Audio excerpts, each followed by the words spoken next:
Connect වෙච්ච අතර YouTube channel එකට ඔයාලා හැමෝම ඉතාමත්ම ආදරෙන් ගෞරවයෙන් පිළිගන්නවා. ඉතින් මේ වීඩියෝ එකේදී මම අද ඔයාලට පෙන්නලා දෙන්න යන්නේ ඉක්මනින්ම පීදෙන විදියට නැත්නම් ඉක්මනින්ම ගෙඩි හැදෙන විදියට බ්ලැක්බෙරි පැලයක් කොහොමද හදාගන්නේ කියලා. ඉතින් බ්ලැක්බෙරි කියන්නේ රසවත් පළතුරක්. බ්ලැක්බෙරි ගෙඩි හැදුනම පරිසරයට එකතු කරන අලංකාරය ඉතාමත් විශ්මිතයි. ඉතින් එහෙමනම් අපි ඉක්මනට ගිහිල්ලා බලමු කොහොමද මේ බ්ලැක්බෙරි අත්තක් අපි ඉක්මනින්ම ගෙඩි හැදෙන විදියට පැල කරගන්නේ කියලා. දැන් මේ විදියට ඉක්මනින්ම ගෙඩි හැදෙන බ්ලැක්බෙරි පැලයක් හදාගන්න නම් ඔයා මුලින්ම කරන්න ඕනේ දැනට ගෙඩි හැදෙන නැත්නම් පීදිලා තියෙන බ්ලැක්බෙරි ගහක හොයා ගන්න ඕනේ. ඉතින් ඒක තමයි පළමු දේ. ඉතින් ඊළඟට ඔයා කරන්න ඕනේ මේ බ්ලැක්බෙරි දැනට අපි පීදිලා තියෙන නැත්නම් ගෙඩි හැදුන ගහෙන් හොඳ අත්තක් තෝරගන්න ඕනේ අපිට ලේයර් කරගන්න, පැල කරගන්න. ඉතින් මේකෙදි සාමාන්‍යයෙන් ඔයා ටිකක් තරුණ වයසේ තියෙන අත්තක් තෝරගන්න. ඊටාම ලපටි අතු වගේම ඊටාම වයසක අතු තෝරගන්න යන්න එපා.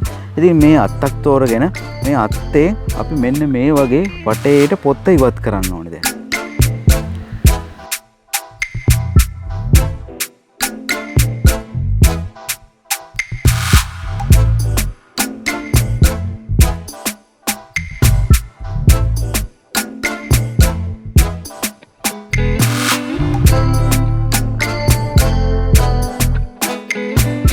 මේ විදිහට පොත්ත ඉවත් කරාට පස්සේ කැම්බියන් පටක ඉවත් වෙලා යන්න හොඳින් පීයෙන් මේ කොටස අපි මේ විදිහට ඉවත් කර ගැනීම සිදු කරන්න හූර්ලා දානවා. ඉතින් ඒ විදිහට කැම්බියන් පටක ඉවත් කරොත් තමයි මෙතනින් මුල් ඇදීම සිදු වෙන්නේ. ඊළඟට මේ කප් එකක් අපි උපයෝගී කරගන්නවා. මේ විදිහට මේ වතුර බොන්න ගන්න පොඩි කප් එකක්, ප්ලාස්ටික් කප් එකක්.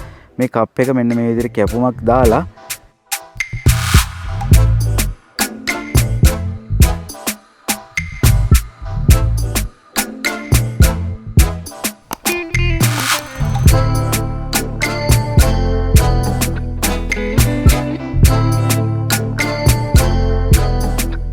දැන් කරන්නේ මම මේ පාවිච්චි කරන්නේ මුල් හැදීම ඉක්මන් කරගන්න කෝමාරිකා අතු කැබැල්ල.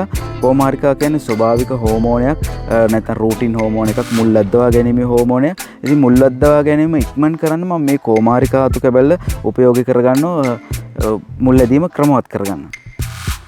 ඒකෙදි මම මේ පොඩි කෝමාරිකා අතු කැබැල්ලක් මෙතෙන්ට තියලා මේ විදිහට ගැට ගහලා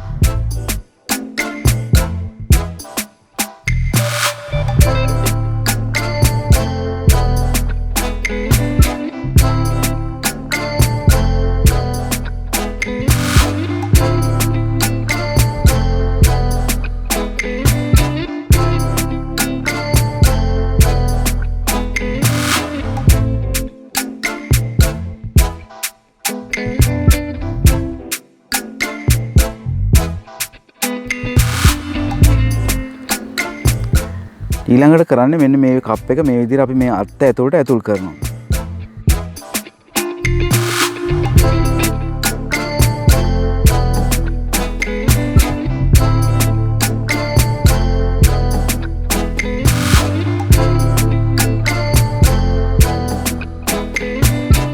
දැන් මම මෙතනදී මේ අපි කප් එකේ යදපු කැපුම වහගන්න උපයෝගී කරගන්න මාස්කින් ටේප් කෑල්ලක්. මාස්කින් ටේප් එකකින් මම මෙන්න මේ විදිහට මේ කැපුම වහනවා.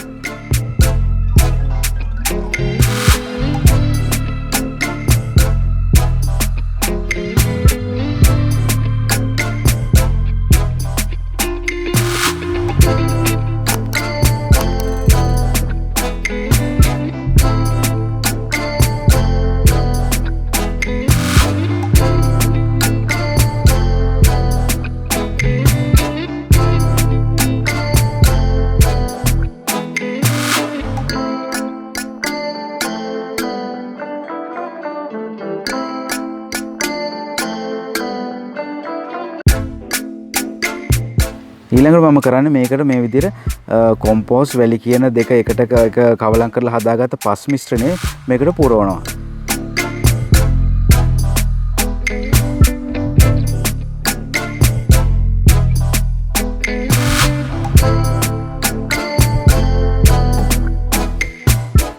ඉතින් ඔයා දැන් ඊළඟට කරන්න ඕනේ මේ ලේ කරපු මේ අත්තට දිනපතා වතුර සපයන එක. මේ පස් වේලෙන නොදී දිනපතා වතුර සැපීම අපි සිදු කළ යුතුයි.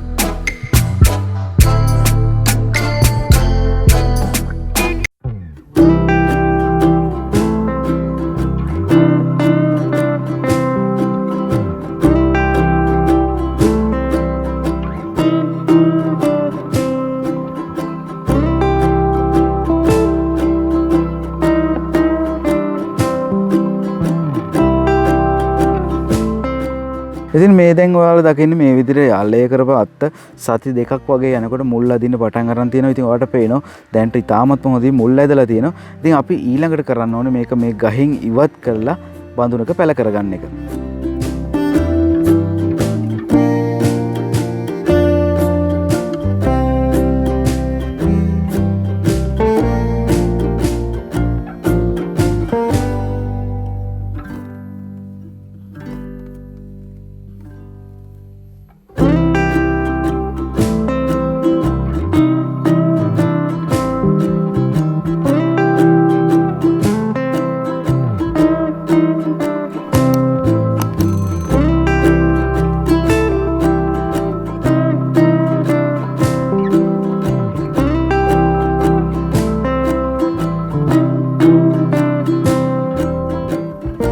දැන් මෙන්න මේ විදියට දැනට ගෙඩි හැදෙන ගහකින් අත්තක් මුල් අද්දවගෙන පැල කර ගැනීමෙන් තුලින් අපිට පුළුවන්කම ලැබෙනවා ඉක්මනින්ම ගෙඩි හැදෙන විදිහේ ගස් හදාගන්න.